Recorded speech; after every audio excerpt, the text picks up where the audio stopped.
kamu alanlarına açılmaması.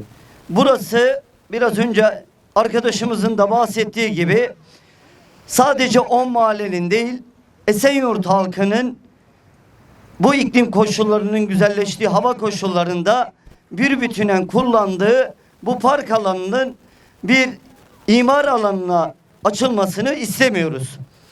Sizlerin de bildiği gibi Esenyurt yani İstanbul depremle her an yüz yüze kalabilen bir ilimiz. Ne yazık ki depremin olduğu koşullarda insanların gidebilecekleri çok az sınırlı olan yerlerden biri de burası. Ve insanların yaşam alanlarında, sosyal alanlarını doğru temelde kullanabilecekleri tek park olan bu parkın ellerinden gitmemesi için Esenyurt'ta bulunan 15'e yakın tüm siyasi partiler bir araya gelerek Esenyurt'taki bulunan bu Tayyip Erdoğan Parkı'nın Emniyet Müdürlüğü'ne değil halkın hizmet alanına açılmasını bir bütünen tüm halklar ve tüm siyasi partiler istiyor. Esenyurt'ta eğer bir ilçe emniyet müdürlüğüne ihtiyaç varsa Esenyurt Belediyesi'nin bunun alternatif alanlarına bakması Esenyurt halkının yararına olacaktır. Esenyurt'ta 39 ilçenin en düşük yeşil alan metrekaresi kişi başına düşen metrekaresini oluşturuyor. 1 metrekarenin altında. Oysa dünya standartları 10 metrekarenin üzerinde olması gerekirken bu noktada 2004-2019 yılında Esenyurt'u yöneten AKP yerel belediyesi tamamıyla betona teslim etti Esenyurt'u. Bu noktada da burada hasbelkader bir park alanı oluştu. Buna da bu sefer emniyet binası veya inşaat yapmak istiyorlar. Yarın öteki gün parkın bütün alanlarını da genişletecekler. Bu noktada biz başka yerler kent konseyiyle beraber sunacağız. Başka yerlerde var. Burası 8 mahallenin 10 mahallenin birleşim alanı, deprem toplanma alanı. Bu noktada hem park alanı noktasında hem yeşil alanın daraltılması noktasında hem insanların, çocukların telsiz seslerinde büyümemesi için hep beraber bir arada olacağız. 15 tane siyasi partinin ilçe başkanlarının kent konseyimizin öncülüğünde ve diğer sivil toplum kuruluşlarının burada yapmış oldukları çok önemli bir etkinlik oldu. Bu aynı zamanda Esenyurt açısından son derece umut verici bir gelişme. Yani hiçbir parti ayrımı gözetmeksizin hepsinin bir arada burada toplanıyor olması ve buradaki yeşil alanla ilgili yapılacak tasarrufa karşı çıkmaları son derece önemli. Burası aynı zamanda dirençli kent anlamında en az dirençli olan bir yer. 256 tane yüksek katlı dev bina var. 7.000 konutun olduğu siteler var. Yoğunluğu Türkiye'de en yüksek olan yer. Allah korusun yarın bir depremle karşı karşıya kaldığımızda yaşadığımız afetin bir felakete dönüşmemesi için toplanma alanlarına ihtiyaç var. Burası o alanlardan bir tanesi. Maalesef geçmişte beton lobilerine peşkeş çekilmesi sonucu bütün alanlar tahrip edilmiş. Var olanı da korumak gerekir. Biz işte bunu söylüyoruz. Üçüncü olarak da burası gayri resmi 1.004.000, resmi olarak bu rakamın üstüne 400.000 daha eklemeniz lazım. 1,5 milyonluk bir şehir. Burası da kentin merkezi. Yarın buraya Emniyet Müdürlüğü'nün yapılması buradaki trafik yoğunluğunu çok kat ve kat artıracaktır. Şehri yaşanmaz hale getirecektir. Dolayısıyla bizim sahip çıktığımız olay şudur. Bu çocuklarımızın geleceğidir. Bizim sahip çıkmak istediğimiz şey bu çocuklarımızın geleceğidir. Bu sorumlulukla hareket ediyoruz. Ve dolayısıyla Esenyurt'ta aşağı yukarı herkes bu noktada antat, bu noktada birleşiyor. Buraya atanmış bir memur olan kayyum, halk adına alınmış kararların ancak sonucu yapılabilecek işlerde karar alamaz. O nedenle ilçe başkanımız söyledi. Ben 6 aydır çıkmışım. Soruyoruz. Esenyurt'ta kayyumun ne işi var? Atılması gereken işlerin toplumun iç barışını bozacak değil, onları bir arada tutacak işler olması gerekir. Bunlardan biri de bu kayyum işine bir an önce son verilmesi, halkın iradesinin tescil edilmesi ve hakkın, hukukun yerini bulmasıdır. Kararların atanmışlar tarafından alındığı bir dönemde ve bir ilçede bu konuşmayı yapmaktan son derece üzgünüm öncelikle.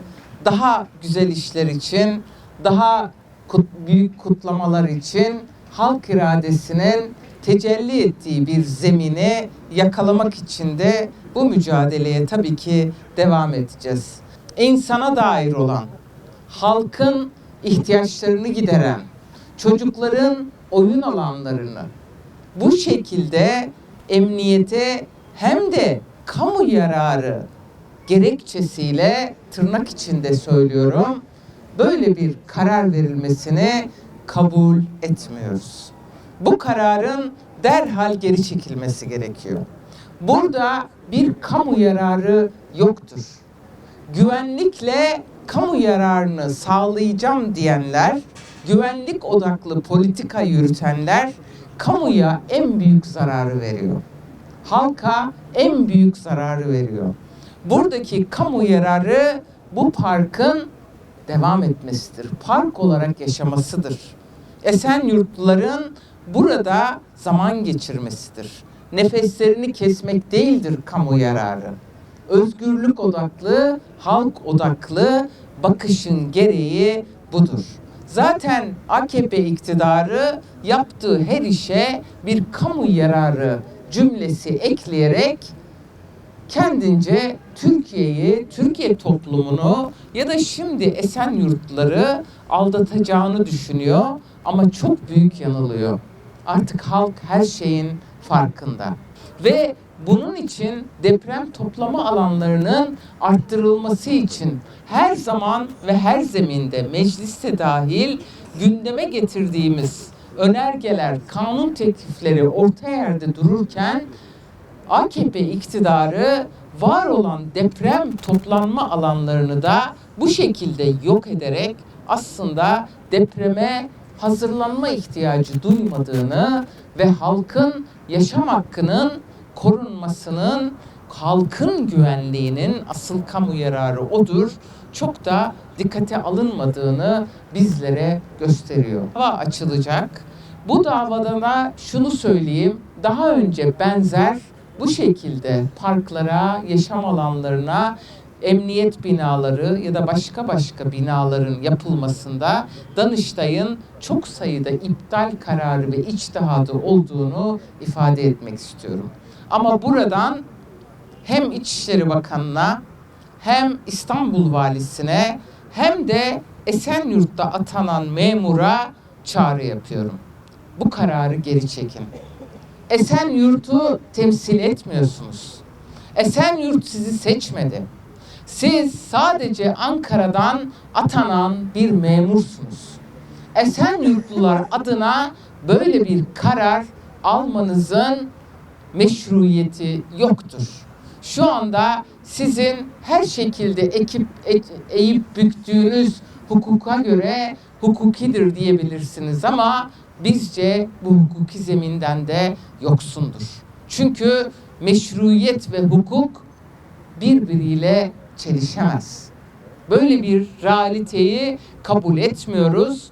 Bir an önce toplumun çok farklı kesimlerinden yükselen bu sesi dikkate alın ve mahkeme karar vermeden bu kararınızı geri çekin.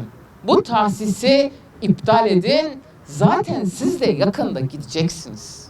Orada oturamazsınız. Orada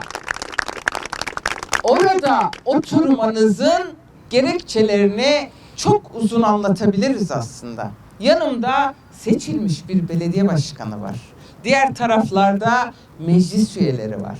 Hepsini bypass ederek Türkiye'nin en büyük ilçesinin birçok ilden büyük bir ilçenin iradesini bir kararnameyle nasıl gasp edersiniz ya? Kayyum gasptır. Biz bunu hep söyledik. El koymadır bu. Bunun anayasal olarak ulusal üstü hukukta da bir karşılığı katiyen yoktur.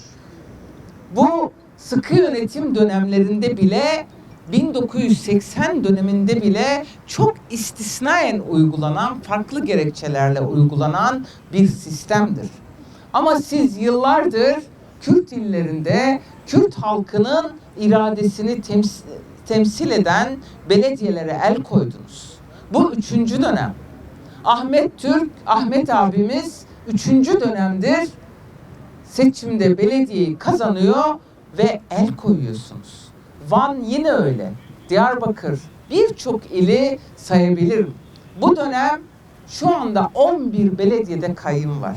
Esenyurt ve Şişli ile beraber Mardin, Van, Halfeti, Siirt ve diğer illerimizle beraber 11 ilde milyonlarca yurttaşın 13 ilde milyonlarca yurttaşın, 10 milyona yaklaşan yurttaşın oyunu yok sayıyorsunuz.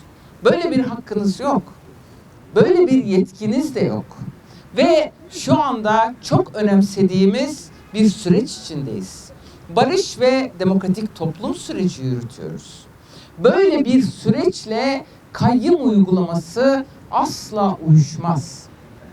Ve biz meclis komisyonunda bunu konuşurken, tartışırken sonuç raporunda kayyum önerilen 6 ve 7. maddenin içinde yer alıyor.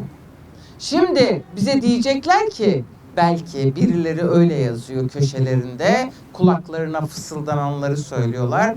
Kayyum atanmış, sanki bir daha geri çekilemezmiş gibi. Bu doğru değil.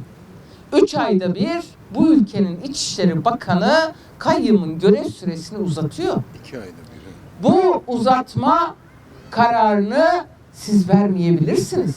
Zaten bu 1 ay, 2 ay ya da 3 ay hiç önemli değil. Önemli olan neye dayanarak bunu uzatıyorsunuz? Kesinleşmiş bir ceza mı var? Hapiste olsa bile hakkında kesinleşmiş bir hüküm yoksa kayyum hukuksuzdur, gayrimeşrudur ve biz bunu reddediyoruz.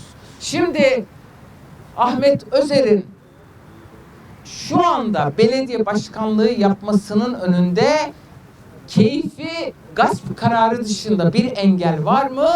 Yok. Ve üstelik iktidarın ortaklarından biri bunu açık çağrıyla sürekli deklare ediyor.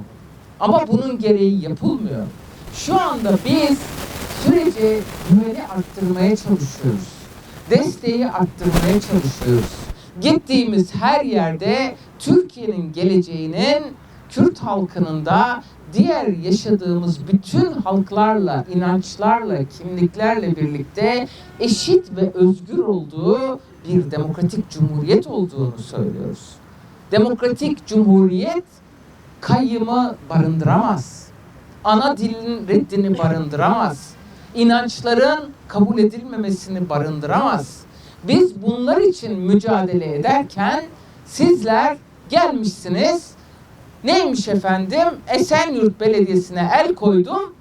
Bir de parkınıza, deprem toplanma alanınıza bir de Güven Emniyet Müdürlüğü kuracağım. Alay mı ediyorsunuz bizimle ya? Bu ülkede karakollar kurarak, cezaevleri kurarak halka müjdeler veriyorsunuz. Bunlar müjde değil. Şu anda Esenyurt'un ihtiyacı polis mi, deprem toplanma alanı mı?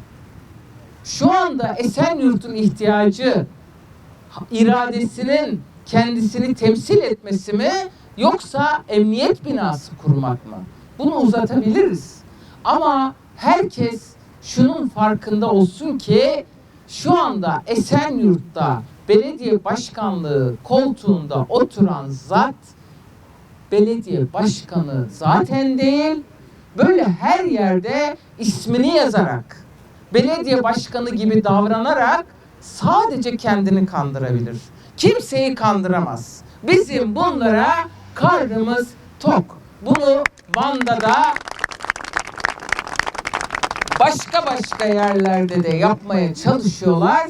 Ama biz kayyımın da, el koymanın da, gaspın da, hukuksuzluğun da, darbenin de ne olduğunu bilenleriz. Bizler damdan düşenleriz.